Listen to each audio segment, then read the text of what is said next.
Now this is a car that BMW does best, a small, agile, rear-wheel drive sports coupe. Now we've already driven the 2 Series overseas, but it's just arrived in Australia, and we've come down to Tassie, home of some of the greatest roads in Australia, to see how it handles on home turf. The 2 Series is a new name for BMW, but it is clearly not a new concept. The German car maker has been making small coupes since the 1960s, which is when it really hit its straps with the iconic 2002. This one is essentially the replacement for the previous generation 1 Series, but is built on a cut-down version of the 3 Series platform that makes it longer and wider for more interior space. It arrives in Australia this month with 3 model variants, all featuring a turbocharged engine and 8-speed automatic, starting with this, the 220i. Now it costs a little more than its predecessor, starting at $50,500 plus on roads, but comes with a more powerful and more efficient 2-litre 4-cylinder that generates 135 kilowatts of power and 270 newton meters of torque. Now BMW says this is the classic BMW, a small, agile, rear-wheel drive coupe, and I'd have to say it fits that tag pretty well.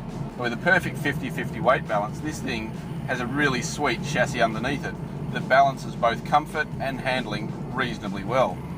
Unlike past BMWs, and particularly the small cars, which were quite sharp, this thing is really smooth over the bumps and also quite fun to chuck around. The steering is really good, and particularly in the M235i with the Servotronic variable rack, it is really quite sharp. And the 8-speed automatic in all 3 cars is silky smooth and offers the best of both worlds. In terms of around town, you wouldn't even know that it's changing gears apart from the tacho, dropping a few hundred revs. As for inside, well, it feels pretty much like most other BMWs. It's a really familiar place, doesn't sort of have its own sporty character, which is a bit of a shame. And some of the plastics in the baby car, the 2 Series and the 1 Series, are a little cheaper and harder than you get in the upper level cars.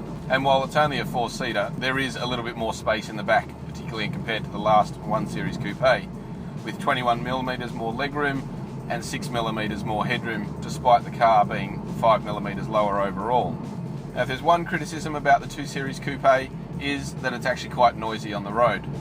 Now both the 2-litre cars are actually well insulated from the engine, which is a bit of a shame in the 2-litre petrol car because it's quite raughty. But in terms of road noise, it's actually quite noticeable on rough surfaces. BMW charges $2,000 more for the 2-litre diesel-powered 220d, which produces an identical amount of maximum power but has nearly 30% more torque, 380 newton meters, and yet it uses less fuel with a claimed average of 4.4 litres per 100 k's. For those skewed the other way around though, and who enjoy an occasional backroad blast or track day outing, the range-topping M235i, which costs $79,900, is a little firecracker. It is faster than the hardcore and rigid-edge 1 Series M Coupe it effectively replaces, and it's almost as quick as the outgoing V8-powered M3, with a claimed 0 to 100 km an hour sprint of just 4.8 seconds. Not only is it more powerful, the car comes equipped with variable ratio steering, 18-inch alloys and adaptive suspension. That, all combined, elevates the 2 Series' level of road holding to another dimension. It maintains the base car's exemplary overall balance, but has sharper steering and more grip in the corners. The 6-cylinder engine is smooth and refined, both around town and out on the open road, but it also has more than enough grunt to make it fun on the racetrack. And a little rear-end sideways action doesn't take much more than a prod of the throttle. So, what's the verdict on the BMW 2 Series Coupe? Well, it's a great little car, certainly more stylish on the outside, larger on the inside, and more efficient and powerful under the bonnet. Unfortunately, the 4-cylinder models really don't have a defined sporty character all of their own.